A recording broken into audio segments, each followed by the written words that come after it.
I met a girl. I met her on Facebook dating. Oh my God. Hold on. I'm about to put everybody Bro on game. is 50. I'm about to put you on game. All these people like going out with like these weird conspiracies, which I believe are completely true. I mean, we saw the eyebrows. That's not him. It was the CIA operative that they installed. Here we go. Let's get back into it. Yeah. Brian Thompson was actually engineered in a factory.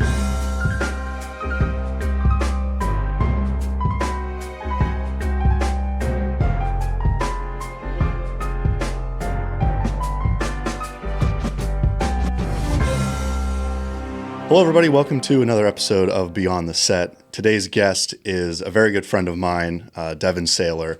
He is a videographer turned into politics, and I'm very happy to have you on. Yeah, how have you been, man? I've been good, man. I've been really good. What have you been up to? Yeah, I think the list is it's pretty long. You know what I mean? And I think we have plenty of time to talk about that. But sure. I'm running for Altoona City Council. We could talk about that later. I started the Red Up Altoona Foundation. We go around picking up litter and stuff around the city. I'm still doing mediated media, still doing video work. That's good. It is funny because I don't advertise as much. Yeah. But I get people who hit me up and say, "Hey, are you still doing video?" I'm like, "Yeah," but primarily like wedding stuff. I really don't want to get. Oh man, you still do weddings? Yeah. Really? No. Here's what's funny is like I prefer them. Really? Yes, because it's so much less thought. When you do client work, like business work, which I do enjoy doing, it is so thought intensive. Is it not? It is, yeah. Yeah, I have a lot of clients that it's not like I would say it's just like more demanding. Like it's a much more demanding line of video work, like because when you have like business clients and they have a certain message they want to get across, weddings, it's all pretty much the same. You just have like, okay, just make sure you don't miss the kiss, make sure you don't miss the cutting of the cake, like that stuff. And then that's it really. Right. Well, yeah. And like, don't get me wrong, like it can get tedious and boring in a way, yeah. But I think I enjoy the people because when you're there on a wedding day, you kind of like become part of the family by the end of the day. Especially when you're like the groomsmen and everything, like you're all just like kind of joshing the shit. Oh yeah, right. Well, like there's this one family, like I'm still like close friends with them to this day, and I met them through a mutual friend, and they're the groomsmen's party, right? I was there and I walked up and I thought someone said that their name was Tony, and I walked up and I said like who's Tony? And everybody was like, "There's no Tony here. There wasn't a single person named Tony." So I don't know where I got the name Tony from, but so anyway, the long story short was the rest of that wedding day, all of us just called each other Tony. That was like the running gag of the whole night. And then to this day, I still call Brittany, there's her name, her husband Will, I still call him Tony to this day. Like just for the joke? Yeah, I just call him Tony. And he calls me Tony. And we just call each other Tony. That's funny. Because it was literally nobody's name, and somehow I called. I was like, "Someone's named Tony? How'd I get that messed up?" But I don't know. It's an example of the friends you make along the way in the process. Yeah, I still keep in touch with a couple different like brides and grooms. There's like two couples in particular that like I really enjoyed, working with, and it's always nice when you have like a couple on like their wedding day that's just not, because obviously it's like really stressful, but like it's not where they're not being so like picky about everything, when they kind of just let you do what you want to do and you're out and doing it. And that's the thing I like about wedding video too, is for the most part, like they just let me cook. Yeah. They just let you cook. Like, because if you do the wedding highlight package, like I've done so many times, they see what you do and they just want that. They're like, yeah, I want that. It's like, and it's like a product that you just kind of make, and then you zhuzh it sometimes. Sometimes you zhuzh, you tune it up a little bit in certain places, and other places, I don't know. It gets fun. It gets exciting. I think it's the wedding day that's the best part. It's like me in photography and videography. I don't know if you feel this way, but like with video, I love shooting it, hate editing it. Yes. Photography, hate shooting it, love editing it. Like if I take pictures of something, I can just sit there and listen to a podcast. Because when you're editing photos, it's brainless. Like it's just like, does it look good? So like you can like sit there and listen to like 5 hours of like podcasts or like audiobooks, and you're just sitting there like this, like, yeah, that looks good.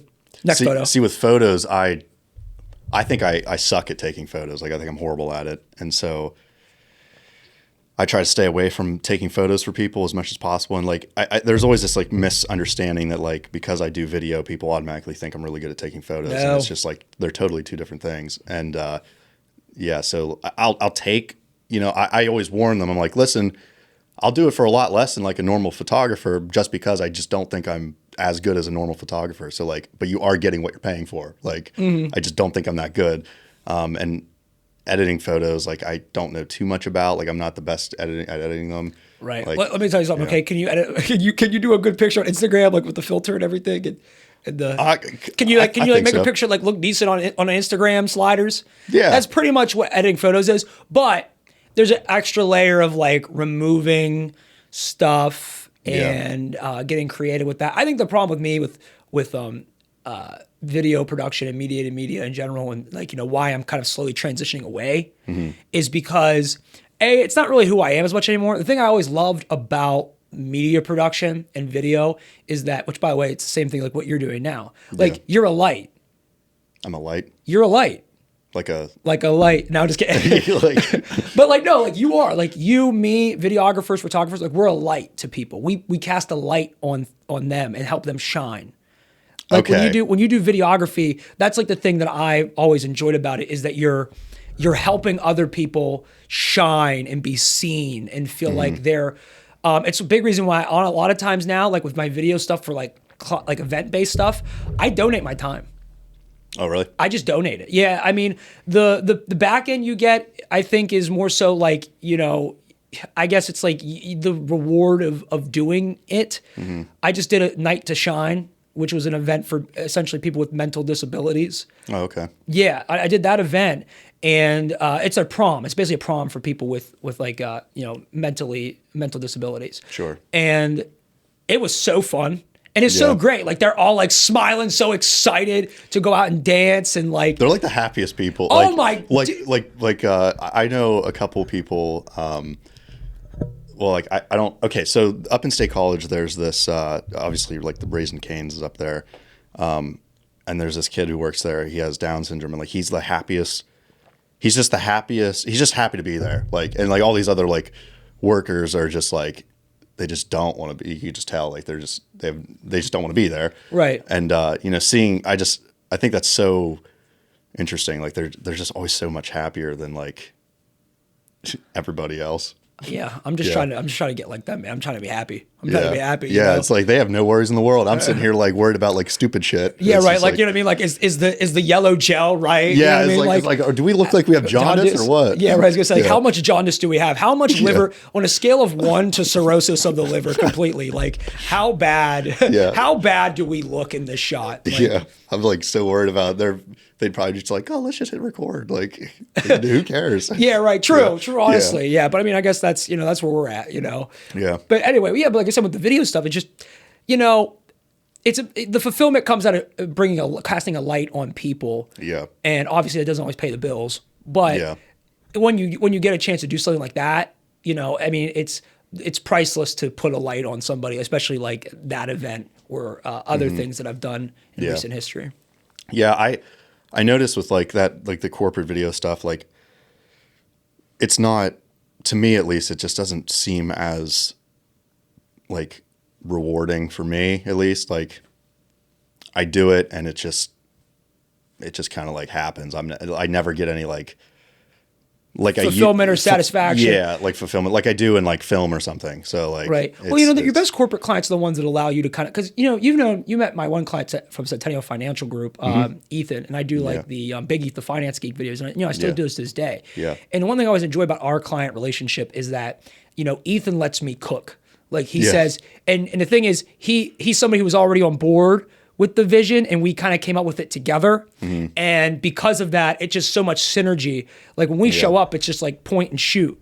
And it's real easy. We kind of came up with like a very streamlined formula to produce this content that's very it's very inexpensive. It's very ineffective. Inexpensive. Well, the reason why I thought about the word ineffective is because what's hard with the financial planning industry is there's a lot of limitations on it. Like disclosures and stuff. Not just disclosures, but like he can't allow comments on his videos.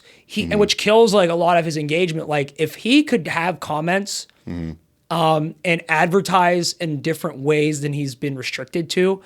I mean, 'Cause of compliance. Yes, Like because of compliance, exactly. His channel would be so much further. And what's sad is you have a bunch of financial planning guys out there who aren't licensed, and they are the ones out there making all the content Yeah. and making the money on YouTube and stuff. And they're not even licensed, because if they were licensed, they probably wouldn't be able to provide the information that they provide. Yeah, that's true. Which that sucks that it's like that. Like well, I feel like that's like part of like a bigger, like, I don't know, like system, like where like you have, like they're purposely restricting, like you can't talk about it because like they don't want the public to like be as informed as they should be. Like taxes is a perfect example. Like, don't even get me started on taxes. I get so like frustrated about that, and it's like, right. I think the problem with taxes is, well, for one, you're talking to a guy who works for the Blair County Assessment Office. Oh, that too, right? Yeah. When you said like, well, all the things I'm doing, I work. You're a busy guy. I work for the county government. I have my own business, started a nonprofit, and running for office. Literally, that's like the four things. Like, I think that's like the only other thing that would be that would be on there is if I joined the military. If I joined the military, I'm literally doing all 5 things a man can do in the United States of America as a career path: business, politics, the charity or philanthropy, 9-to-5 job, and then serving the military. that is crazy. That is nuts. Like I'm basically living like 5 lives right now. It's like 5 side quests all at once. Like, Yeah, there's right. no, well, what I'm doing is it's like in a video game where like you run all 5 side quests just because like you're going to be in the same area. Like if you ever played World of Warcraft, you like go to the town and you like pick up 7 of the missions because like you're going to have to go out and do all of them. And then that way, when you come back, you can just get the reward from all of them at that time. So like going and back. But actually, it feels a lot like the latter. It feels a lot like I'm just like getting a mission and then going out, and then getting another mission and then going out. Is it stressful for you? Well, let me first burp here real quick. Okay, let me get that out of the way. All right, so I'm keeping that in. Yeah, you should. Yeah, it's stressful, because I think that you're constantly juggling plates, but I've tried to do all these things in a way. I don't know. I'd like to think that my life's beautiful in a way where like all these things, I find a way for them all to connect together and help create a path forward. Sure. It's just stressful because it's like every day I'm putting on a different hat. Or not even every day. Think about this. Think about every 20 minutes within your brain. You just like your hat, like you put on like a different hat, and your whole perspective changes. Like you go from Devin Saylor, the politician, to to Devin Saylor, the videographer, to like if I just had to describe to you like what happened this morning, right? I got up and I was getting my petition signatures to get on the ballot, so I can be elected, or so I can be a candidate on the ballot to be elected in the primary, and then if I win in the primary, which I probably will, I'm the only Democrat running for Altoona City Council. Yeah, well, that's that makes sense. Actually, that's a whole story we could talk about here in a minute. Yeah, but so like I got up, and like I go to the green bean. I'm sitting there. What am I doing? Business expenses. I'm on my computer getting ready to do all my tax filings for my business and like going through all my stuff in QuickBooks. That's what I was doing while waiting for people to give me signatures, right? Yeah. And then when the guy comes and he's like, he wants to sign the petition, he sits down and talks to me a little bit about the city. So he sits down. Now I'm Devin running for city council. As soon as he leaves, I have to take that hat back off and I'm back into this mode here, That's exhausting, like switching between those modes. Like, right. Well, it's just because all of them require a lot of thought, effort, and attention, which energy is something that, you've known me. I have. A lot of. Yeah. It's just that you get burnt out up here, a lot. Yeah. And sometimes things get a little mucky. But now, like, here I am, like, and then after I finished those business expenses, I came here to meet with the Blair County Democrats office right down the hall from here. And then I had to go pick up some tickets for an event I'm going to later because I'm going to be Altoona City Councilman again. And now I'm here and I'm all of them all at the same time, So that was all part of my plan. Yeah, right, exactly. Well, just like, get me on camera so I look like some unhinged. Yeah, it's like, can this guy crash out I'm today? like, crash out. Well, I'm like, no, it wouldn't be a crash out. It'd be like the guy from, what's that movie with Split? Oh yeah. All like my he has, personalities. Mental. What's it called? Split. I think it's called Split. Well, yeah. But the thing he has, it's like multiple personalities. Yeah, that's right. And he has like all these personalities, and then like the monster one is like all the personalities becoming one or something, which is like weird. Like it never made sense. Like in hindsight, like I remember watching that movie and thinking it was like a good movie. Eh. I don't think it was a good movie. It was like Like I like that was like a sequel to like 2 other movies, wasn't it? Like it was like oh yeah, because they ended up making it part of like the guy, was it Glass? And not Glass was the third one. Yeah. So that was the second one. What was the movie with Bruce Willis? I think it was Bruce Willis, and he's like indestructible, untouchable. And yeah, I know what you're talking about. Yeah, it's one of those uncrustable, whatever. Yeah, you know what I mean? Yeah. It's one of those words, you know. Yeah.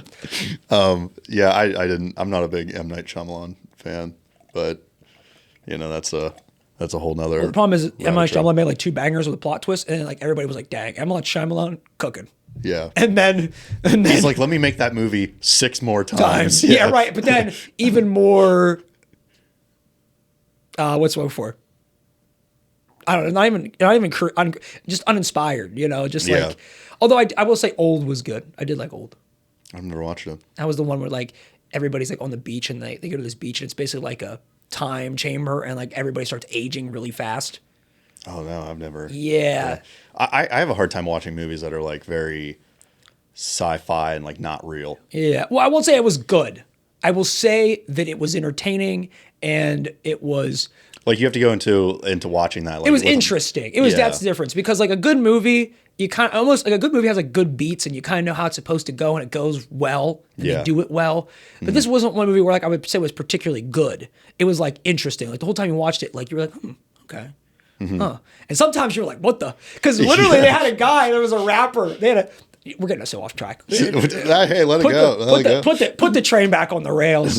You know, I heard you just recently learned about those. So, you know, and that people travel on them. All right, listen, can we just address this real quick? Everyone's like roasting me because I was like, everyone's like, oh, you don't know what trains are. Like you've never been to a city and like all this stuff. I didn't realize it was as common in a rural area. Yeah, like for us to travel and do it here and stuff, right? Yeah, because like I only see like coal trains and stuff. Obviously, I know like the New York subway. Obviously, I know like, you know, these big cities, they have a lot of train travel. But like traveling like across a state via train, I just didn't realize was like as common as it is. Just clear that up. Okay. All right. Well, I'm glad that what's the word for? I'm glad that we got that settled, because honest to God, I've been sitting here this whole time like I can't believe him. Yeah. I like, can't believe he what just is this train issue going on? Yeah, it's crazy. You know? Yeah. And it was all my fault because I mentioned it. And so I made myself look like a dumbass, but it's okay. Okay. I don't think you're a dumbass. I just think maybe like, you know, you gotta get out a little bit more, you know? Yeah, I got to get on some trains. That's what I got to do. I got to get on.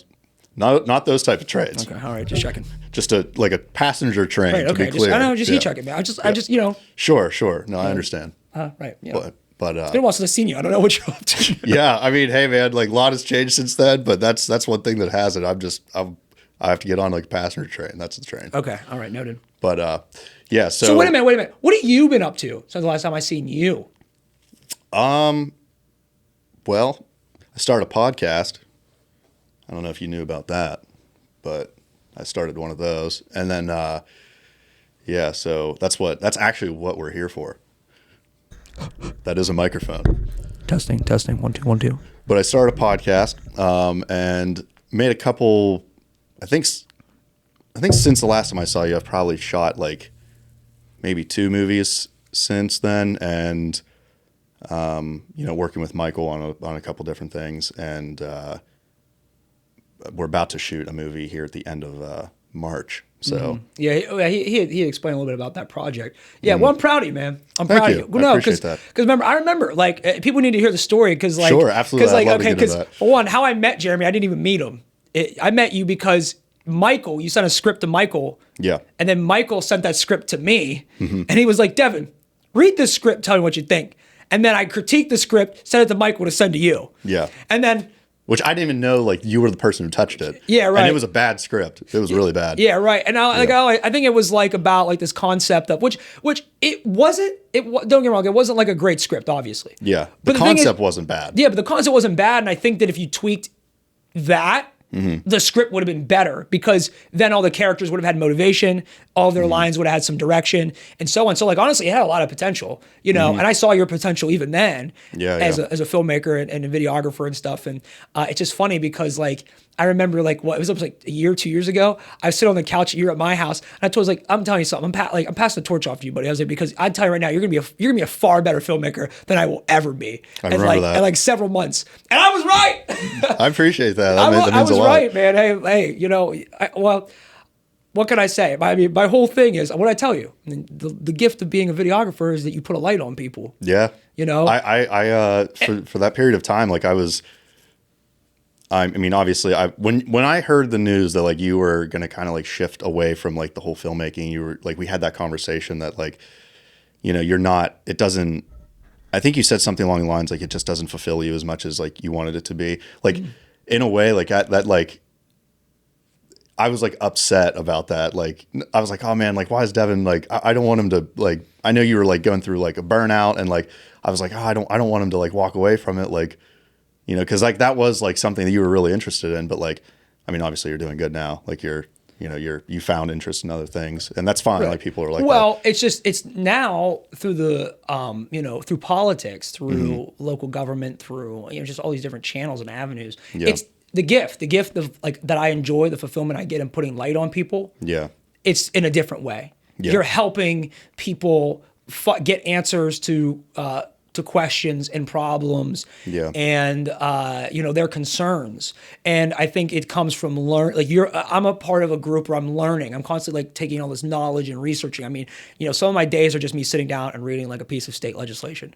And it's boring to most people, but to me it's exciting because you're learning how things work. Sure. And through that, what I've started to find is all these opportunities that exist for all of us to benefit, to grow, and at the end of the day, politics are the possible, and I want to create a world where everybody believes that everything is possible. So, and I will say, like, although, like, I know, like, our, political, like, ideas don't align all that much. I will say, like, I've never met anybody who gives a shit as much as you do about their local town. Like, I will say that, like, you, like you care so much, and like, it's a good thing. Like, with the whole like Red Up Altoona, like I remember like when you first started that and how it was just, this, you'd have a small group of people going and like picking up trash. And now it's like, it's turning into like this big thing that like a lot of people know about. Yeah, right. And like no one has come across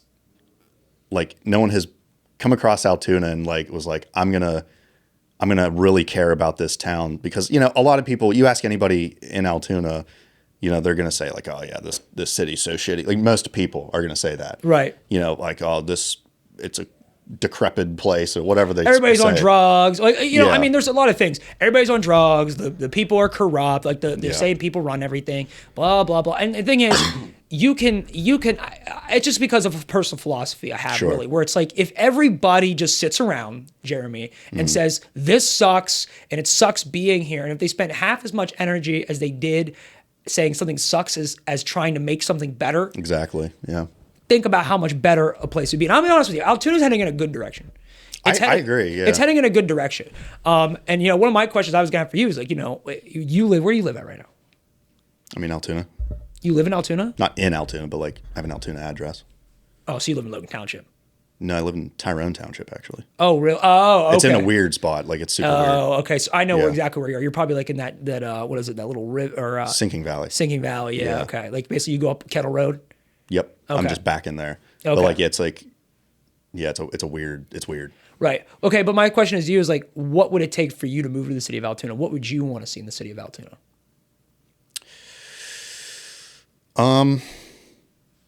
That's a good question. I think Altoona right now, like if I had to give you like just a blunt answer, well, one, I'm not a big fan of cities. Like you'll probably never catch me living inside of a city, maybe like on the outskirts, but like never like in the city. Cause I just don't like living that close to people. Mm-hmm. So you're not a people person, huh?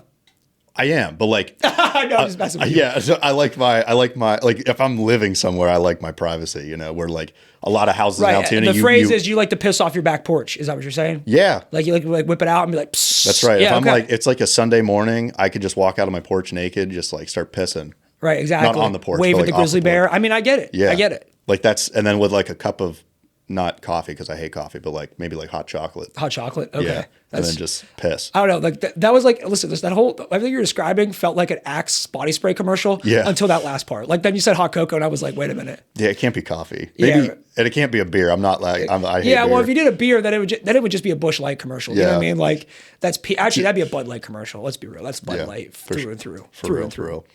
real. But yeah, I think like Altoona, like to live there, to like live in Altoona, it is very unappealing to me. Just because like, Okay. Well, then let's not say live there. okay, What would you want to see there? What would make you want to go there more? I feel like there's nothing to do there. Like I feel like there's no, like for me at least, like I mean I'm sure there's a lot of things to do. Like there's like the Clay Cup where you can go and like There's like pottery or whatever. There's but like, coffee. There's the Clay Cup. there's a and you lot can- of coffee. Yeah, right. There's a lot, and I hate coffee, so like Yeah, right. I I'm see not what's going happening there. here. Yeah, This is actually just a boycott of coffee. Like Yes, this actually it has nothing is. to do with the city. You're like, listen, you're like one of those people who's like, he's like, I don't want the gays in my community or something, but he said it's coffee. Yeah, You're like, once you get all those coffees out of my city, Yeah. then I'll come in there and hang out. exactly. And it's just, there's just not a lot to do. Like there's nothing, and like, Okay, what do you like to do? what do I like to do? I like to play tennis. Okay. I'm a big tennis guy. You know what's really sad is the tennis courts that are up at Penn State campus. They're in Logan Townships, they're not in the city. But go ahead. Really? Yeah. I think. Did you get a pickleball court though? Wait, where? The city has a pickleball court. Really?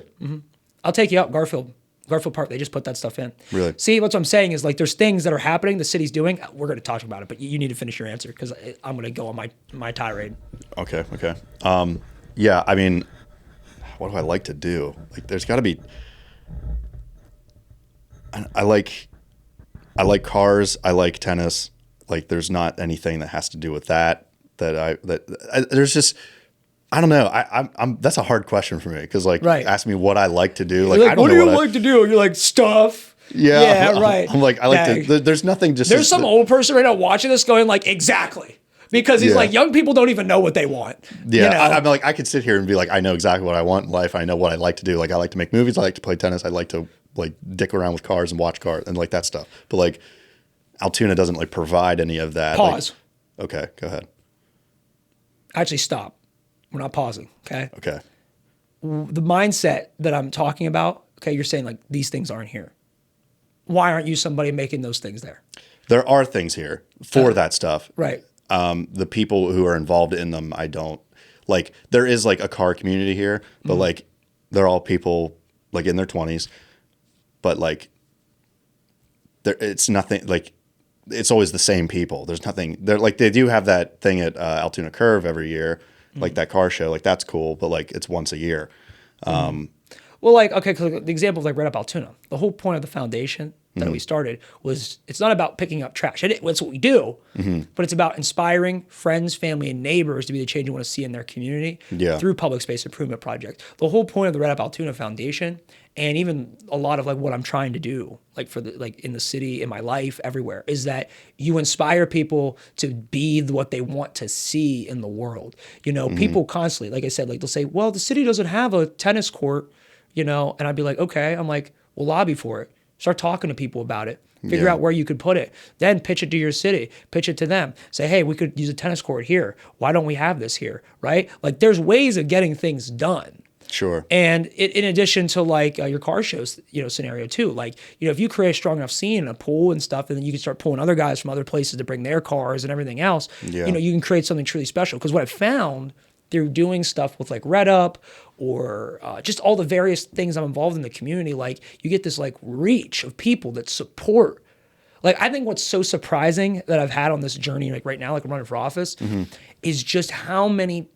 I didn't realize how many people I knew, but also how many people knew me Yeah. and want to support whatever it is I'm doing. Sure. You know, and it's really like a humbling and beautiful experience. Like it's overwhelming sometimes. Like there are days like when I tell you I'm stressed out, like, but then like you remember like, and then you just talk to somebody who's like, hey man, keep doing what you're doing, and really helping us make a way and stuff. Or they ask you a question, like somebody comes to you with like a question, they're like, so how do we do? I'll tell you the story about like Orchard Park, right? Orchard Park is this park, or did I say Orchard? Yeah, Little Orchard Park. Yeah, it's this park that the city decided they're going to build housing on top of. They're going to get rid of it. They're going to build housing, right? What is the park? Is it just like is there like a playground, or is it like benches, or like? There's like a playground, and it's like basically a patch of grass. Okay. The city's owned it for probably since the 50s. Okay. And what happened with it was the city decided that they needed to put housing there, which I'm going to be real. This is where I'm going to put on my, by the way, you're going to get my official position on this. I don't know if I've ever stated it anywhere else. So this is exclusive. Boy. Okay. This is a scoop, right? So my position on Little Orchard Park, well, maybe let me explain how it played out, and then I'll explain what my position is and how I would have done it if I was on city council, which again, Captain Hindsight over here, but I digress. So they decided they're going to build housing on it, and they sell the land or give the land from the city's ownership to the Redevelopment Authority, which is like a body independent of the city that has different rules and things because it's under a different piece of state legislation, and it has different powers, right? Yeah. And two of the members that are on that board are on the city council. So anyway, but they took that land, they put up for a request for a proposal, and they got someone to build housing on it, and the neighbors found out about it kind of late. They sold the land and everything else, or they transferred the land and everything else like months prior, and it was in the newspaper, right? But the neighbors found out late because not everybody reads the newspaper, because it's something maybe me and you understand, and maybe people don't. It's the year 2025, and we should provide information not just in a newspaper. Sure. But anyway, so they find out about it. They make an uproar. They're going to the city. They're going to these meetings and everything else, the neighbors and stuff, and they don't want to lose their park. And they fight with the city, and the city's like, okay, well then there's this piece of land actually just adjacent, and they said we're going to buy that piece of land off of somebody who's passed away. And the city says we're going to make that the playground now, but it's much smaller than the original park. Okay. Yeah. But they're going to do it so there's a place for them. Smaller by like a lot?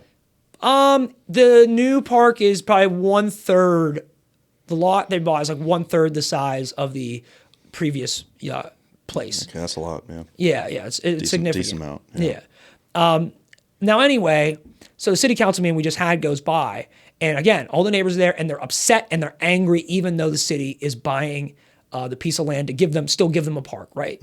Okay, and they just feel like it's a slap in the face because again, they weren't consulted about this decision. It just feels like the city's doing something to them. I'm just speaking on their perspective. To them, it feels like the city is just doing something, again, without their permission, just to do it, right? Sure.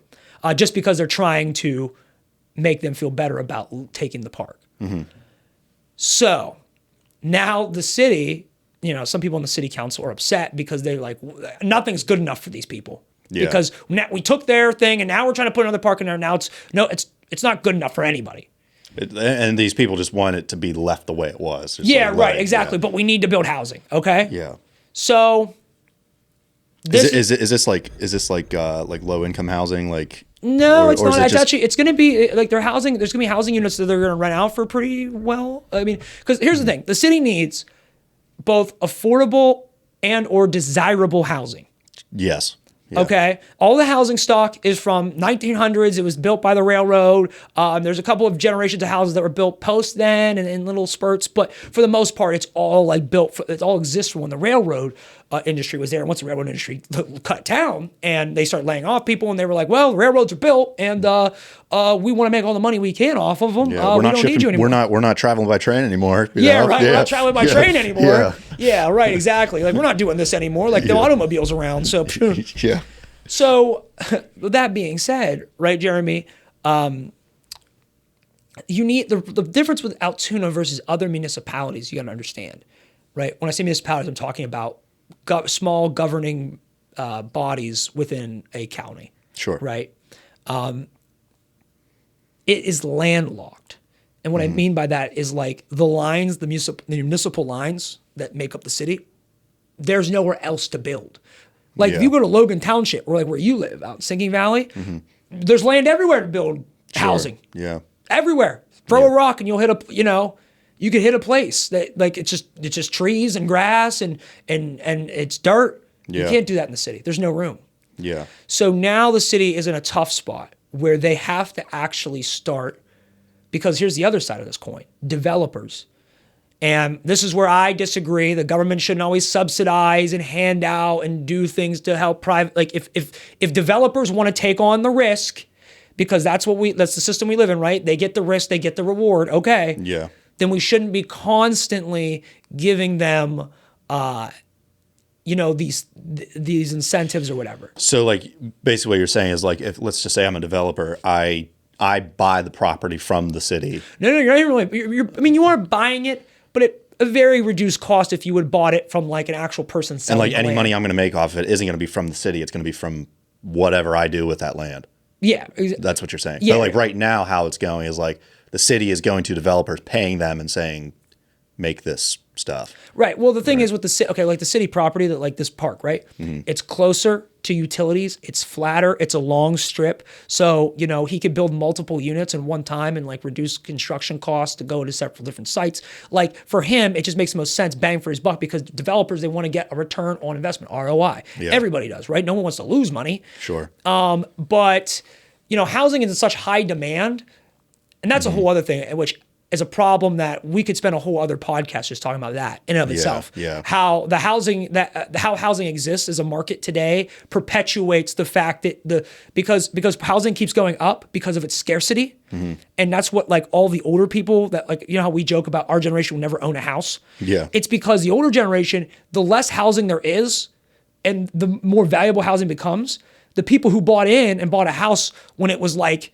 a quarter of their paycheck, or not a quarter of their mortgage was like a quarter of their paycheck every month. Now for our generation, it's like more, it's like three-fourths of our paycheck. If not a whole paycheck. Yeah, right. Like it's obscene just because of how expensive housing is. The average age in Pennsylvania of buying a house for the first time is like 36 or 37. Oh, it's higher than that, I thought. Well, maybe I looked at the national average. National average, I think, is like 44. Yeah, that's crazy. Yeah, it's insane. You're like middle age, basically, like midlife crisis era, and you're trying to buy a house. It's like right, that's crazy. And it's like there's so many. Back in the day, you'd hear stories, people buying house 20, 30. Yeah, not 20 years old, but like in their 20s. Yeah, early 30s. So I have this. My dad, he's older. Like he was like almost 50 when I was born. So like he's like 70 now. Okay. So like I've gotten to like explain it to him now where like he kind of understands more, but like for a while, like, he'd always, I guess that's how it is though. Like, he's like two generations, ahead instead of just one. Right. So like, that generation, they'll always pick on like the young people and it's like, oh, it's because you guys don't want to work and everything else. It's like, no, that's not. It's like, and I've over time I've been able to explain to him like, no, it's like it actually is just getting this tough now. Like the income ratio to like housing is like the graph is like housing is like right. really high, and then like your income is just like steadily growing. And yeah, it's like, right. Well, it's like everything is going up and our income is not. Yeah. But again, we don't need to talk about large scale economics. Macroeconomics is something we could talk about an entire podcast. I promise. I promise. Yeah. But back to the point of like the housing. So like you need housing, and he's going to be able to sell it for a good thing, or he's going to be able to rent it out or whatever, right? Yeah. And to be honest with you, my approach would have been this way. So the whole reason why everything is so bad about this whole situation, right? And there's animosity between them and the city is because the city, I feel like, didn't do their job serving the public. They didn't go to these people and tell them, knock on their door and say, look, we're going to build housing here. We have to. And explain to them why. We are landlocked. We have to start building new housing stock now. And this is a piece of land that we have the ability to get that ball rolling, and this is what we're doing. Tell the neighbors, tell as many of them as you can, and say, in a month, we're going to have a public hearing. The problem was the city didn't have a public hearing because they said, and legally it might be true, okay? It wasn't officially dedicated as a park, so they didn't need to have a public hearing. See, But there's just like no transparency there. right, Like, exactly. That's the problem. Well, also too, it's just the public doesn't understand. But it's the job of the public servants, the elected officials, I think, in my mind, this is just my opinion, right? Yeah. Which I think it's correct. I think it's a correct opinion. Yeah. You serve the public. And if they don't know something, it's your job to educate them. Period. It's Yeah. your job to educate them. Now, because what is I think the city's done for a long time is they've done the bare minimum. They put it in the paper like they're legally required. They give notice in the paper like they're legally required, and then they put the onus on the public, and they say, "Oh, you didn't read the paper?" Well, no, Jimmy, I didn't read the paper whenever I had to feed my kids, go to my job, pay my mortgage, go talk to the tax collector, walk the dog, clean the bathroom. I didn't get a chance to read the Altoona Mirror, and it's very riveting stories, which there are some very riveting stories, I will tell you. If you're a local politics buff like me, there's some very interesting things going on.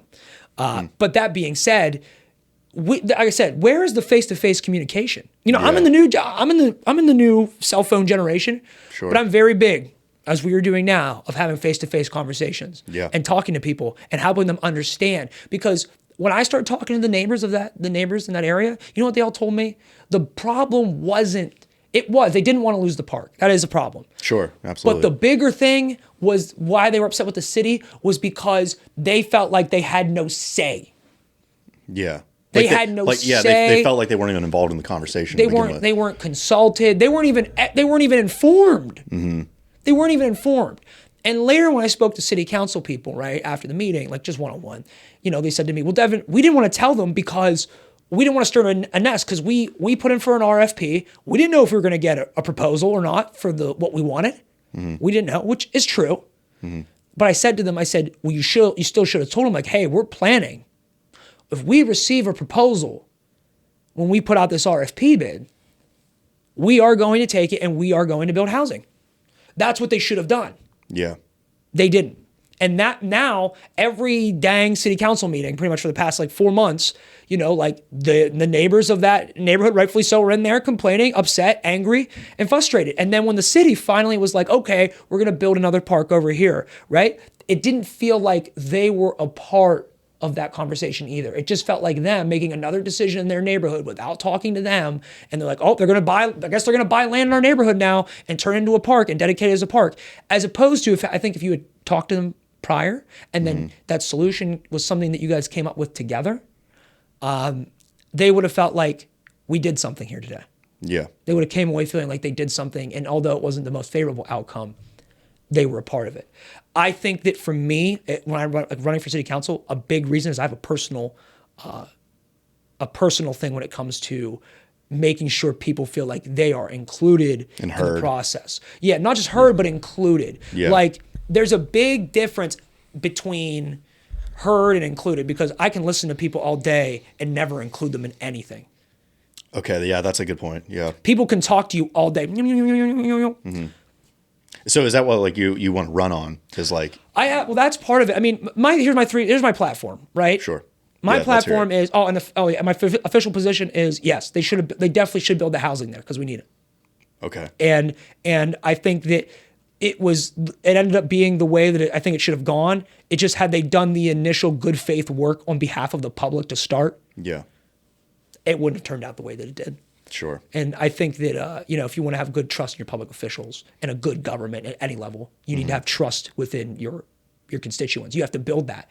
And it starts with you. You're the person in the position of power. You should be talking to people. They shouldn't have to come talk to you. Exactly. Especially when you're making a big decision like that. It's a difference. Now, if I'm a repository bid or something, why am I going to go talk to you about that?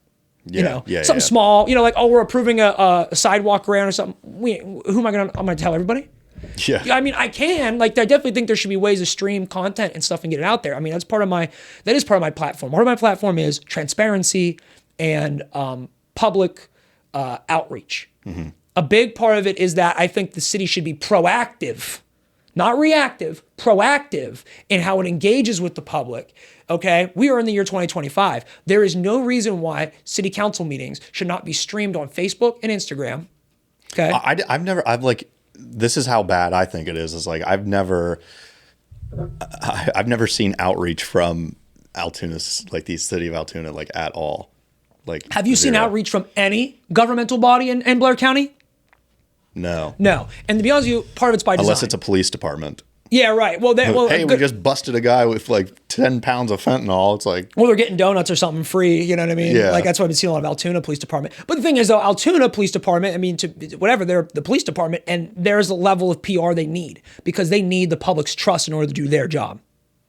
hey, I mean, they got it with the whole Luigi Mangione thing. Yes, they did. Yeah, there we right. go. Right. But what I'm saying, though, is that they need the public's trust. Yeah. To do that, but it's almost like the city government or other governments don't think they do, and I'm like, you absolutely do. Mm-hmm.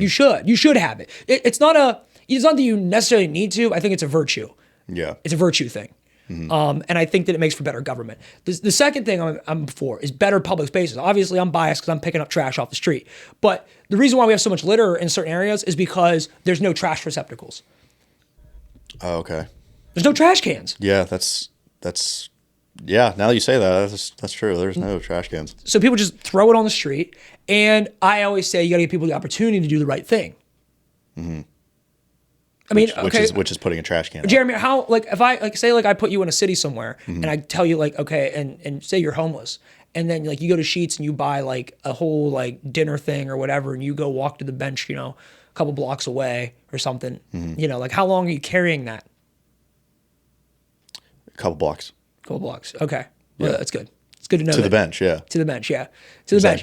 Oh, so you're saying you're leaving it at the bench. I'm going to carry a couple blocks. No. You're saying how long am I carrying the little dinner thing to the bench? Yeah, because right. You just said a couple blocks. So you said a couple blocks to the bench. Okay, but I'm saying how long are you carrying it? That was good. That was a math problem there. You know what I mean? How long was Sally walking? Yeah. Yeah, okay, sorry. Well, the good news is I learned you have a reading comprehension level above 3rd grade, so that's good. That's right. But I'm saying how far are you carrying that trash? After you're done, after I'm done eating. Yeah. Okay. Your point is I'm not going to be walking around with the trash all day. Right. Well, I'm saying imagine you're homeless because most people would go home. Sure. Throw the trash out from their car, or throw it out when they got home. Mm-hmm. But if you're homeless and you bought something cheap from Sheetz or whatever because you need something to eat, 2 hot dogs, and you have the tinfoil wrapper. Again, I don't agree with it. I think that there should be you should have a virtue of throwing it away, but we have to offer people the opportunity to do it. Opportunity to do the right thing. I mean, with me personally, to answer your question, I don't like littering. So I'm going to walk wherever I can find a trash can. However, if I was in that mentality where it's I don't give a shit, yeah, I'm leaving it at the bench. Okay. Well, I'll tell you this. Someone else can pick it up. I litter all the time. Great. It's the whole reason why I started the Red Altoona Foundation. Because you were sick and tired of you littering. No, not sick and tired of me littering. Oh. It's so that way when I do litter, I can do it with a guilt-free conscience. Okay. I was like, no way you're serious. Joke's over. I was like, no way you're serious right now. It's bro picks up trash and then just throws it back on the fucking You got to grass. listen. It's job security, man. Yeah. It's job security. You know what? I mean, they joke about it, but there's probably nonprofits out there. I'm not saying locally here, but there's probably nonprofits out there that literally create the problem so they can keep receiving state money. Oh my gosh. They probably do that kind of stuff. They'll be like, all right, I mean, in a way, it's kind of like our criminal justice system. Yeah, that's it perpetuates the crime and recidivism, so they come back and they're like, all right, he's back out here, yeah, another check for us. It's oh yeah, let's just keep throwing trash down so that we can continue to pick it up. Yeah, right, exactly. The problem will never leave. We'll always be able to be here. I'm joking. And you don't need to, because there's people just dumping things and trash. I mean, right now, with snow melting, oh man, you can see it. It's horrible. It's horrible. Yeah. There's not enough people that pick it all up right now. There's just not enough people. It's so bad. Yeah. But anyway, yeah. So providing that and benches too. Providing benches. I think that it's crazy. All of our bus stops don't have benches. What, people have to stand there? Yeah. Imagine you're 70 years old. You're taking the bus. Now, do you think that's to prevent homeless people from sleeping? I think it's part of it. Yeah. I also think part of it's monetary. I think it's budgetary, and I think. Now, are you worried if benches are installed that they will be anti-homeless benches? Like, do you think the city would do that? Well, for one, I know that they would, because whenever we were talking at one point with the city about Gospel Hill Park, which needs to be fixed, I've been trying to get that fixed, like just trying to do something with that for like two years. The first thing the one they would bring up was like, can we get ones with the bar across the middle so people don't sleep on them? And in my head, I'm like, who cares? I was like, I mean, if you really want to go the extra mile and you think that this is a piece of infrastructure, but to me, a bench is being used. I mean, if somebody sleeps on it, they sleep on it. But it's like, sometimes in the city has this adverse thing where they don't want anybody to know that there's homeless in the city. And they're there. Yeah, which is like, instead of like trying to just like cover up the problem, why don't you just fix it? Like just create. Well, that's the thing about homelessness. I mean, George Carlin said it very well. It's not homelessness, it's houselessness. You got to build houses for these people, and you got to build a place for them to stay. But there's no money in that, because obviously helping the poor, there's no money in it. Sure. You know, if there's a way for someone to make money off of it, well then, you just want a Nobel Prize, baby, because homelessness, it'll be fixed tomorrow. Yeah. It'll be fixed tomorrow if there was a way for somebody to make money off of it. Yeah. And that's where we are. I think that we should be. I mean, right now the city, I will say, the city is doing things. Like, I'm not like sitting here, we're going to bash the city and say like they're not doing anything. You know, they put money into the warming shelter at Overflow Church. You know, the city's paid for, you know, homeless people to go in hotels and stuff. They've done a lot. The issue I don't like is like they're doing these things to try and they're treating the symptoms, but not really looking for, against the long-term solution. Yeah. And the thing about homelessness is like they're like almost like groups of people that come and they go. It's not always the same homeless people living in the city, but you know, they need places to stay. And also, like, if you're opposed to building a bench because someone might be sleeping on it, Yeah. you've defeated the whole, like, you're not getting the whole point of a bench and a public amenity. A public amenity is meant to be used. If someone sleeps on it, obviously, like, that's not ideal because someone might want to sit on it, but who also is going to sit on a bench at 3 a.m. Right, exactly. Yeah, right. Yeah. Well, are the buses is Amtram even running at that time? I don't know. Yeah, right. Or even if like you put it in a park and like say like there's a guy sleeping on the bench in the middle of the day, right? And a kid sees that. Me as a parent, like, okay, that's just a guy over there, and then you know, like little Tony, bring it full circle. Little Tony's like, hey, Dad, why is there a man sleeping on the bench? I said, oh, you know, son, like he's, you know, that's just how it is. Like, explain it to him. Like, it's a teaching moment. Yeah, I was gonna say that's a moment to teach a lesson. Like this is not a lesson, but like just inform your kid. Like, yeah, we live in a world where like there's people that are homeless, and they don't have a place to stay. So sometimes they sleep on the bench. It doesn't mean they're bad people. Yeah, you know. And then the third thing, because it's what I asked you, is I want to develop a culture that attracts and retains young people. That's my answer. That's actually my answer, because like that was what I wanted to say, but I wasn't sure if that was like the right answer. There's no like culture here where I'm like, man, I want to be a part of that. Right. That's actually my answer. Okay, and I'll tell you this, you are it. What we're doing, this is the culture. We're the culture. That's right. We're the culture over here. That's right. Okay, we are the culture. Like us as young people, that's the thing. We want to move somewhere. This is what I always don't understand. We always like want to move somewhere and go like Pittsburgh or Philly or something, and Hollywood or wherever else. Which, by the way, like, you know, every time you hear anybody talk about that place in the media, like Hollywood, like nobody wants to be there. Okay, I just came back from LA. Hated it. Really? Not like hated it, but like didn't have a great time. In-N-Out was cool, but like that was about it. And there was like a lot of homeless people there, like tons. And it's just like they did such a good job making LA look so glamorous and like amazing. And like you go there and you're like, this is what the big craze is about. Like this looks like shit. Yeah, it's kind of like when I went to New York too. Although New York was a spectacle when I first went. Because again, like I didn't go to New York till I was like 25. Yeah, I like New York. Yeah, and it was just such a spectacle because like, you know, I've never seen buildings that tall in person. Yeah, you yeah. know? I mean, well, when I went to Pittsburgh, but like New York, it's like a different thing. Oh yeah, for sure. It's like a whole different animal. You know, and the traffic, driving in New York is really fun. I agree. You know? Yeah. Yeah, because the taxi drivers are crazy. Yeah, well, it's because there's this like when you're in Pennsylvania, you know, everything just kind of flows and goes, and like, you know, it's real easy. And no, like, driving in New York is very stressful, but you learn like once you go to New York and you've driven in it for at least 7 hours worth of time, I believe you get a new like star on your license, and you are now certified in fuck it, I have insurance type driving. Yeah. That's the kind of driving you have to drive in New York. Yeah. You just have to like, I remember like merging to get over, and there was probably the length of me to you away from some guy's bumper. Like I was Yeah. like speeding going 40, and like that's how much just room I had to get over. Yeah. Yeah. You have to drive like an F1 driver out there. Exactly. Yeah, Yeah. it's Formula. It is. It was like F1. It's a Formula One. Yeah. Yeah. It's But- bad.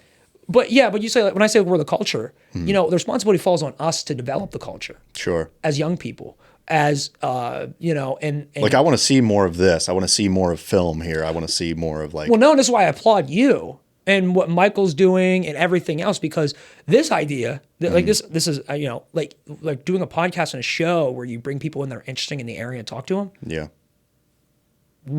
Everybody's been wanting this. that's awesome. Like everybody's been didn't wanting. know that. But I'm saying like you're doing it. Yeah. That's great. And don't get me wrong, like there's things out there like Studio 814, and various other like little small people that are kind of like doing these little highlight things, but it's got to be bigger than just that. Like creating an entire podcasting scene and creating it like the modern day stuff that we want to see here, we have to make it here. Yeah, exactly. If we ever want things to change, and then kind of have to prove it. You have to prove it. There's one thing I've learned is like you have to prove the model around here. Yeah, Okay. definitely. Because people, I'll tell you, you'll know this guy very well. His name is Scott Barger. You might have heard of him. Oh yeah. Scott Yeah, Barger. He's sure. he's a representative for the 80th district. Okay. That's right. Scott Barger told me one of the best pieces of advice, Jeremy, that I will ever receive. Like, actually? Yes. Okay. Perspective. I'd say perspective. It's not advice. It was perspective. Okay. He said, Devin, I don't envy you. He said, because you're a progressive. And your job is to get people to say yes. And my job is to get people to say no, because he's a conservative. And he said, and there's a lot more work in getting people to say yes to something than there is to getting people to say no. That's true. And what he had told me in that, at first I was kind of like a little annoyed. Yeah. It's like, whoa, throwing shade. What the hell? Yeah. Well, not because of what he said, because I didn't Yeah. like that it was like this reality. Like I didn't like that it was like true. Yeah. And I got frustrated with it. But then at the same time, what he basically told me is, if you get something done, it's because you worked harder. Yeah. If you make something happen, it's because you worked harder. You worked hard enough and proved, communicated, demonstrated, did all the things necessary to show that something is possible and progress was made. And therefore, by extension, you made it a reality. Yeah. I mean, bringing it full circle, like getting someone to say yes to something is like absolutely way harder. Like, and you and me would know with the whole like video stuff, like client, like proving to someone like, hey, video is really important in 2025. Like people are just like, nah, they don't see the value in it. And it's just like, that's exhausting. Like, Oh my goodness. Yeah, Yeah. right. Well, it's like always some guy you tell him, all right, we're gonna make a video for it's gonna cost you $3,000. They go, what? $3,000 for a little stinking video? And like, buddy, you don't understand. For one, you probably shouldn't. Don't ever look at a client and call them buddy. That's probably not a good idea. yeah. But you got to say, like, sir, like you're not getting like, okay, yes, this video is going to cost you $3,000, but it is an asset that you are going to use for the next 5 years. That's going to help you close all the deals without you having to close them.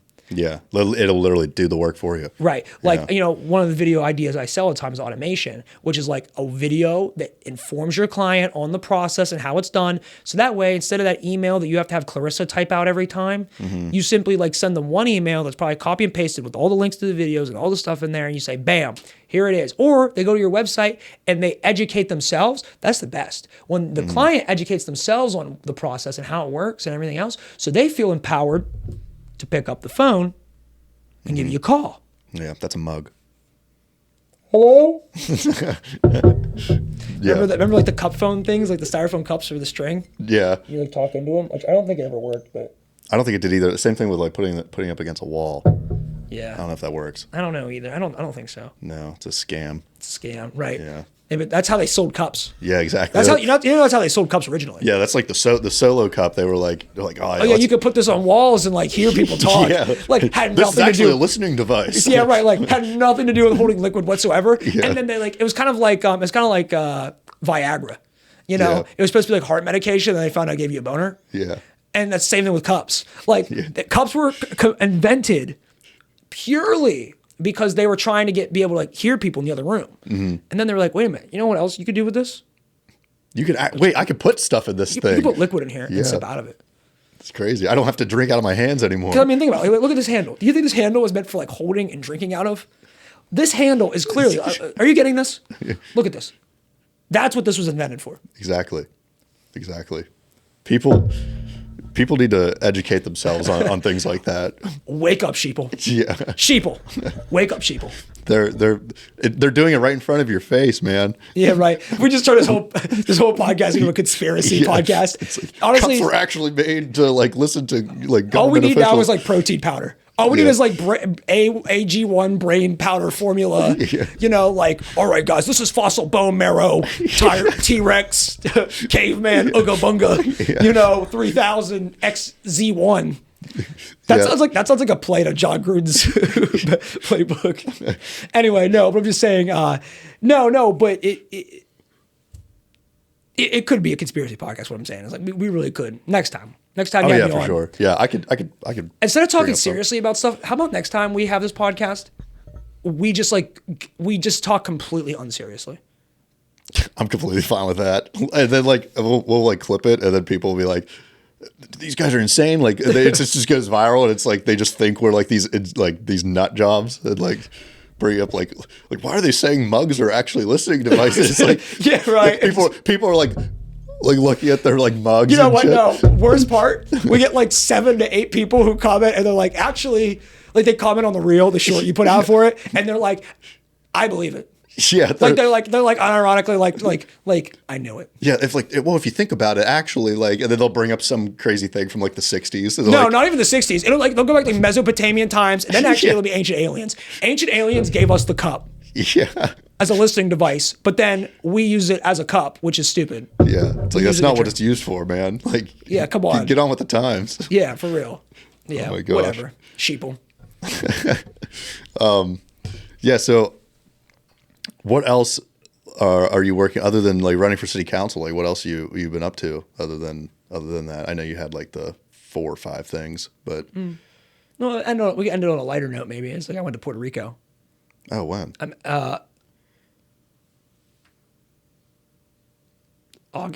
October. Oh. When did I go? I don't remember exactly when I went. What were you doing there? I met a girl. I met a girl who lived in Puerto Rico. Oh, Yeah, like where? I mean, in Puerto Rico. okay, but like you didn't. how I you met didn't- her. You Okay. didn't. You didn't like go there to meet this. Or No. you Okay, did. hold on. Okay, gotta go full circle with this. Okay. Yeah. So I'm I met looking her. for context. That's what I mean. I met her on Facebook dating. Oh my And god. hold on. I'm about to put everybody Bro on is game. 50. I'm about to put you on game. I'm about to put everybody on game. Okay. That's crazy. Facebook dating is better than Tinder. If you're looking, which Tinder's not a high bar to cross, No. or Bumble or any of them. If you're looking Facebook. for, That's crazy. hold on, just listen to me. Yeah, Dang gotcha, it, listen. Gotcha. I know it sounds crazy. That is nuts. It's better if you're looking for like a real person, like a person like. Because here's the thing about Tinder. Here's what I'll describe Tinder experience as. I used to have a stand-up joke for this. It's like White Claws. Okay. Okay. Because here's the thing about White Claws. They all have like the same can with like a different striped color. You know. Yeah. And then if you poured all of the White Claws into like a separate cup, I'm gonna keep it real with you. I couldn't tell the difference in the flavor. I couldn't. They're all White Claws, and that's how I feel about like dating girls on Tinder. It's funny because those girls actually drink White Claws, like a lot of them. Yeah, that's a good analogy. But I'm saying like because they're all like this, like they're all kind of wrapped up in this like I don't know, like I would call it like it's like they almost feel generic. And sometimes you'll find like a good girl to talk to on Tinder. Sometimes, you know, but they're not like authentic. It doesn't feel like they're authentic, or they're not like really what they're interested in is something else. You know, and me being someone who like I don't know, like I'm not into a like I mean I can think a girl's hot, but like, if she's not like cool or funny or like engaging or like actually. I don't want any part of it. You know? I'm cool. Sure. I'm cool. Like that's just boring to me. Like, you know, like there's plenty of good looking girls out there. Okay. Yeah. You know, That's right. so regardless, so if you don't Facebook dating is like, now we'll tell you, there can be a dip in quality. Okay. There can be a dip in quality. I'm just saying there can be a dip in quality. Yeah, probably because like aren't most of them like probably in their 40s? No, they're not all in their 40s. What happens is there's not that many. So what happens is you start actually like once you get past your first couple of swipes, or not couple of swipes, it's more than that, but you start to get out into like farther parts of the state, and then you're in like Maryland and stuff. And then somehow you end up in Puerto Rico. Right. Well, here's how it happened. She happened to be visiting her sister in Maryland at the time, so she was in my range, and then we started talking. And and as we started talking, she's like, "Oh, like I'm from Puerto Rico," and she's like, "I'm flying back." And I'm like, "Flying back?" And I'm like, "Yeah, I live there." I'm like, "Oh, shoot!" But I started to really like this girl, FaceTime or whatever. So I was like, and I've never flown before. I need you to understand, I've never flown. Oh man, okay. But it was really cool, and I'm like, and this girl's really cool. I'm like, I'm gonna fly down. It's I don't need like a passport. It's in the United States. It's the United States territory. So, and I was like, I've never been to Puerto Rico. I'm going to go to Puerto Rico. Screw it. Yeah. So I went. Awesome. Really? Awesome place. Yeah. Well, for one, I think it really helped. Like I got to go with like a really great girl. And she knew the island, and like it's her whole family, it's her heritage. So like she showed me all these things, and like what they mean, and all, like it was like, because like most people like if they go to something like that, they don't have like a family or someone down there, or like someone has attachment to Puerto Rico. Yeah. They have heritage from Puerto Rico, but like they live in the States. They haven't really been there very often or whatever. But like this is like a girl who's born, raised in Puerto Rico. So it was so cool. It was funny because like I'd walk into like because I speak a little Spanish. Okay. Oh really? Yeah. So all right, let's hear some. Well, that's what I'm about to. I'm getting okay. there. Yeah. Jeez. Sure. I'm excited, man. I didn't know you spoke Spanish. Right. Okay. A little bit. So like I go in to like so when I'm down there, her headlights are freaking dim as all hell, right? And I'm like, what the? And I'm like, her one headlight bulb's blown out, and I'm like, before we leave, I'm fixing your headlight. So I go to the AutoZone down there in Puerto Rico. There's an AutoZone in Puerto Rico? Yeah, there's an AutoZone in Puerto Rico. That's crazy. You're like, dude, there's an AutoZone? Yeah, well, there's like, I'm trying to think of the things I saw there that like they have in America, but really like the only thing I remember that they had was like Shell gas company. Yeah. And AutoZone, I didn't really remember too much else that was like American, like there that I remember seeing. Like a lot of the businesses and restaurants and things were all like privately owned and stuff, which is cool. I really like that. I really respect that about a community when they're economically independent. But it was just funny to me, like I walk in AutoZone and I'm like, tu hablas inglés, which means like, do you speak Spanish or English? Do you speak English? And then they would answer yes or no or whatever. Like they'd be like, like a little bit, pequeño, whatever. And, I would laugh, but it's what I always say. I'm like, yo soy gringo, which they already knew that. Which gringo is like a derogatory slur. Yeah, for like white people. Yeah, exactly. Yeah. So like, yo soy gringo means like, I am a gringo. Like, And they just start laughing because I would say that to them, right? Just to, like, because the thing is like, keep it light. Yeah. Like keep it funny. And they laugh, and then they go, okay. They get the guy speaks English or whatever. It was really funny because like one time, like I heard these guys like speaking, like they were speaking Spanish at, because I had to go AutoZone twice, and I went to another AutoZone, and when I went in, I like tu hablas inglés, like you guys speak English, and he goes, and he like talking Spanish like really, like, blah, blah, blah, really fast, and then like when I said that, and he was like, yeah, we speak English here. And it was like no accent. Well, no. There honestly wasn't. There really wasn't. It was kind of scary. That's why like it threw me off because like it made me feel like I was a jerk. Yeah, it made me feel like I was a jerk for asking because he was just like, "Yeah, dude, we speak English here. Like, what of it? Like, you know what I mean? Like, yeah, of course we speak English. What, you think we don't speak English?" I'm just trying to make sure like I have a clear line of communication here.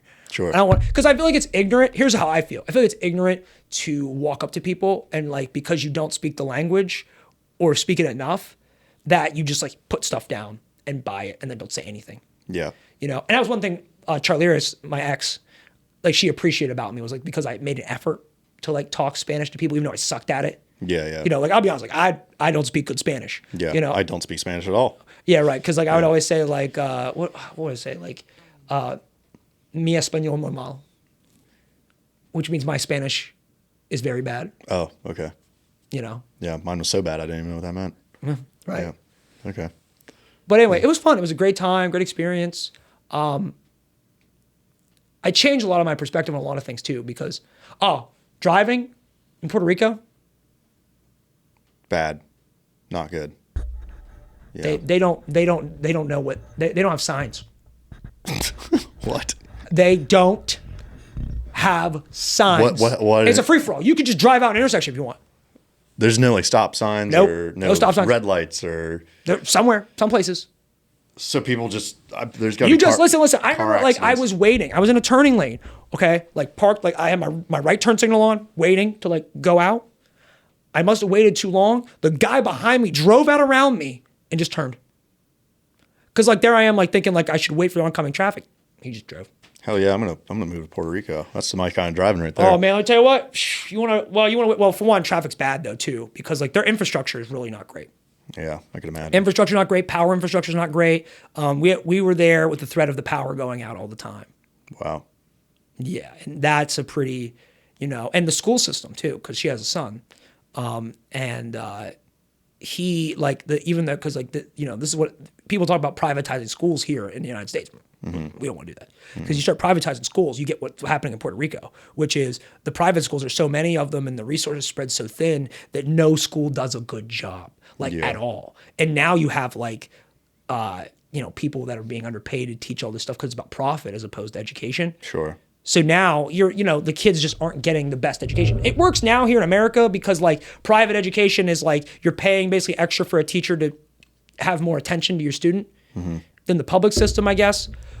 The private public system works here now because of that. But if you privatize schools, it'd be wild. Wow. But yeah, so I went to Puerto Rico. There you go. There's that. That's fun. So I do want to talk about this as like a total pivot, but like obviously we're in Altoona, right? Currently we're in Hollidaysburg, but we're in the Altoona area. We were recently put on national television for our pizza. Well, not only that, which by the way, okay, real quick, let's make this fast. Altoona style pizza, yes or no? I've never had it. I should. Really? I should have it and test it out. I think it should be actually a requirement for someone to run for city council that they have pizza. to pizza. I'll make a video. You should. I'll make a video of me eating that pizza. I recommend going to Zach's like sports bar. Try theirs. Theirs is really good. Oh, really? Well, no, I feel like I should go to the original. What is it, like the 58th Street Pizza or whatever? Okay, yeah, go there. I've never had theirs. I had to do the OG. Yeah, go there. I personally like it. Like, I think it's really good. Oh, you like it? Okay. I do. And I have a feeling, like just how it looks, I feel like I'm not. But I'm willing to be wrong because it does have mountain pie qualities. Yeah. Like you've made a mountain pie before, like it feels like that, but with pizza. Yeah, it definitely, absolutely. That's like exactly what I think. But anyway, okay, so we were recently put on the map, basically nationally, with this whole like Luigi Mangione thing, right? I just kind of wanted to, obviously we were both there whenever he was like in Altoona Police Department. I just want to hear like your perspective on that, and like I just want to talk about that because that was pretty crazy. Like him being here, or like the bigger picture, or what? I don't know, really. I want to. I don't know. I just want to like revisit that because I haven't talked about it with anyone really since then, other than like a few people. And I just think that one, that's just crazy that something like that happens in a town as small as ours. Like the odds of it happening. You know what I mean? Mm-hmm.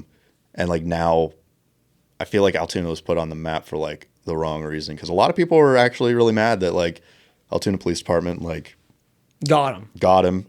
They're mad at the McDonald's, which I would like to argue is one of the best McDonald's in the area. But like, yeah. like, are you talking like not because of what they did? You're arguing they're the best McDonald's because like objectively, like they're just better. Yeah, like their service. Oh, okay. Yeah. Really interesting. I think so. I've never had a bad experience there. Okay. Well, there you go. I mean, Luigi Mangione had a really bad experience. If anybody's going to McDonald's, are you going there for service? Well, it's just like I'm just busted. I'm just saying. Well, like you go to some of them that are just like they're taking too long. Like it's not fast food. It's like I'm going to sit here and wait for 5 minutes food. Yeah, right. Or better yet, you go to like there's some McDonald's that you go to where, from my perspective, you go to some of the McDonald's and it's like they're like, yeah, what do you want? Oh yeah. Oh, I think no. I went to a Wendy's in Harrisburg and they did that. They were like, I hate that. They were like, what do you want? I laughed because I was like, damn, they get me here. Yeah. Like, they know I don't care. That's funny. They're like, welcome to Wendy's. You want it, we'll feed it to you. How much? Yeah. Here's how much it's going to cost. But anyway, we're getting off topic. Yeah. So, like, I don't know, like my thoughts. Luigi Mangione is not a hero. He's not a hero. He is the consequence of the inaction of our government to effectively deal with wealth income inequality. And I think that what happens, like a lot of things, like January 6th, like stuff like that, it's whenever you don't do a good job of communicating to the people or working in their best interest, and people take it in their own hands to do things. And, wrong or right, that is what ends up happening. Yeah. And I think that's the level of responsibility. So, at the end of the day, that's kind of like my summed up version of Luigi Mangione as a person, whatever he did, But at the same time, I think it was interesting that, this guy comes to the city of Altoona. Okay. And this is what I talk about with when we talk about developing a culture, right? Yeah. What a culture to develop here. Well, no. Like I'm saying, okay, Luigi Mangione comes here. Yeah. And what did people see? What did the national world see about Altoona? That we stopped someone who was sending a message, I guess. Well, yes, I guess maybe that's how people, but I'm talking like on another scale. Like when they came here and people started making fun of us, right? Oh yeah. Made fun of our pizza, made fun of the McDonald's. Jimmy Kimmel was making fun of Tom Dickey, the lawyer. Hold on. If you guys want to know something really funny about Tom Dickey, Tom Dickey was me and my friend's lawyer whenever we were in a drunk driving accident where we were hit by a drunk driver and he lost us the case. Oh my gosh. I've only ever known that he's a really good lawyer if you have a criminal case. Well, the whole reason why we lost was because he never sat me down to review my statement. So whenever I gave my statement of what happened, it contradicted whatever, which by the way, I have a golden rule for everybody here today. Okay. I just want to give it to you all. It's a piece of wisdom that will live with you forever. And it's so useful. And it's don't talk to the police. Do not talk to the police. Don't write a statement. Did you catch that? Do not talk to the police. Don't. If they're like, oh, would you like to write a statement? No. I'd like to talk to my lawyer. Yeah, of course. Plead the fifth. Yeah, right. Because the thing is did that guy have to go to DUI court and everything? Yeah. But he almost killed me and my friend Brad. But because we were coming out of a wrong intersection whenever we were clearly being let out and the guy hit our truck when we were in the correct lane, or he hit us when he was in the wrong lane, we still lost. All because I said to Brad, we're not coming out the right way. Yeah. And because I said that within the statement, contradicted it, lost his case. But had our lawyer reviewed our statement with us, he would have said, okay, run this by me again. What's going on? Yeah. So, yeah, because obviously if you have a co-defendant or a witness in your hearing, you think your lawyer is going to probably want to speak to you. Yeah. Well, never mind. I had my whole idea of him completely backwards. I've only heard great things about him. Yeah. Well, as a criminal lawyer, because I think he's a criminal lawyer, yeah. Right? As far as criminal lawyers go, being a criminal lawyer is really about shoving it and sticking it. Yeah. I don't know because I try not to be a criminal. Sure. So I try not to need the services of Thomas Dickey. Yeah. But do you think Luigi's guilty? Do I think that he killed that guy? Yeah.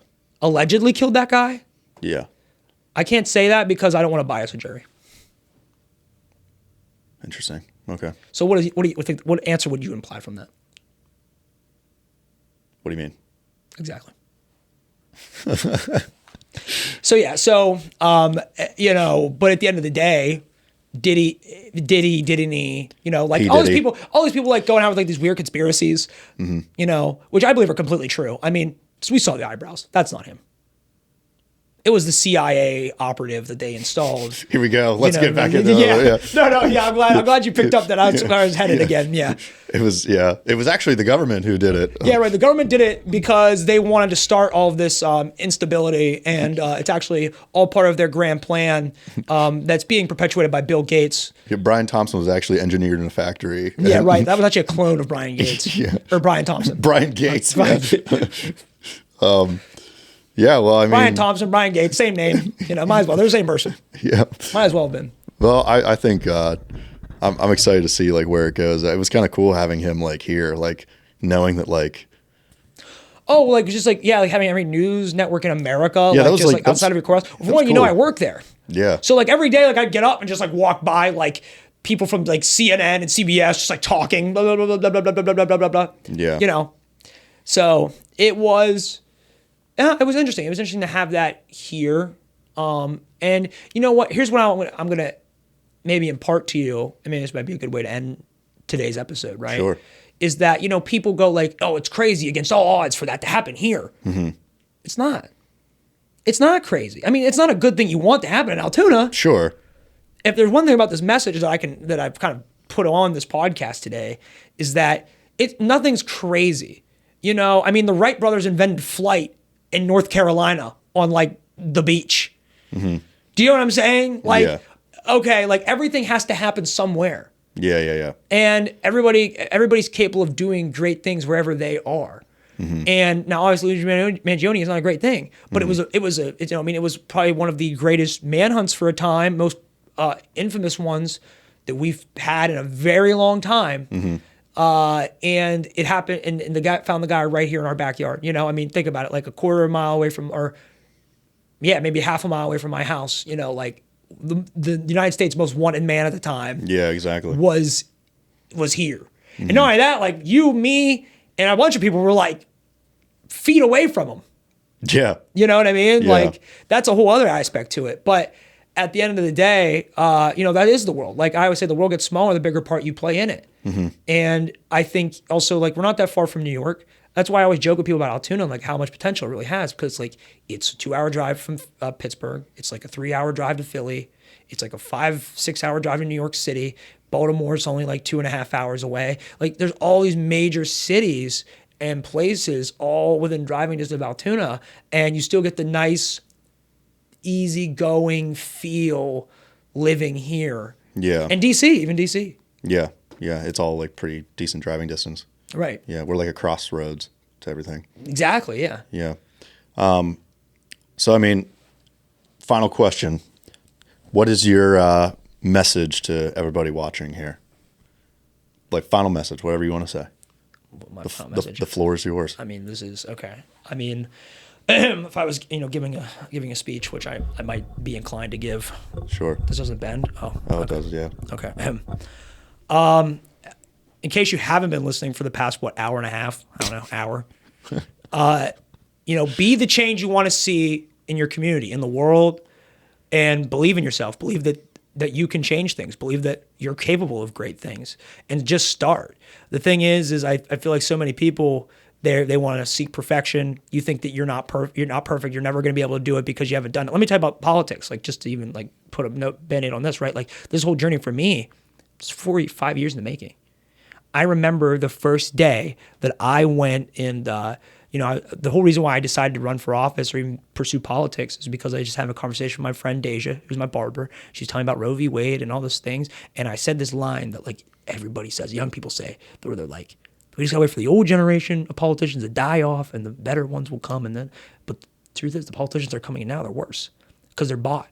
They're like I swear to God, they're all like, not all of them, but there are a lot of them that are like, they're like, I don't know, they're Koch brother plants, like just there to like make some money, you know? Not that the guys that are there now aren't, but that's just the truth. They're not getting better. Mm-hmm. They're not getting better. So at some point you have to, you know, like there was this thought where I'm just like, who's going to step up? Who's going to step up? And then it was like this, like, I swear to God, like it was like a OCD thought. Mm-hmm. And then it said, why not me? And I ask everybody that's at, you know, at home today, if there's something you want to do with your life, or, you know, you want to make change, or no matter how small, or, you know, like, I mean, look at me. I'm a guy who picks up garbage. You know, it starts somewhere, and you can do that. So start today, you know, and move in that journey. And, you know, you'll have people like me and Jeremy around who will be like light to you, and, you know, we'll light you up. So if anybody here is out here watching this today, you know, be the change you want to see in your community, and don't be afraid to just start, you know, and be patient with yourself, because, you know, if you just stay consistent, good things are going to happen. Very well said. That was very well said. Yeah. So, Devin, thank you so much for coming on. I appreciate the time. I feel like we had a really good conversation. Yeah, I appreciate I it. feel like I talked to you for like 40 minutes straight, but You did a little bit, but like it's good. It's Yeah. good. Like I wanted to hear. I mean, I haven't seen you in a while, so I wanted to hear what you were up to. So right. Yeah. it's And good. I did inquire. I did inquire about you. I was like, all right, now you tell me what you've been doing. Yeah. Right. Yeah. Yeah. Which I'm always bad at explaining things, so it's I'm a very like summed up person. Like, I don't know, I'm doing this and that, but like that was really it, you know. All right. I But don't yeah. I don't go into detail. Anyway, but yeah, thank you so much for watching another episode of Beyond the Set. Hope you all enjoyed, and I will catch you all in the next episode. Take care.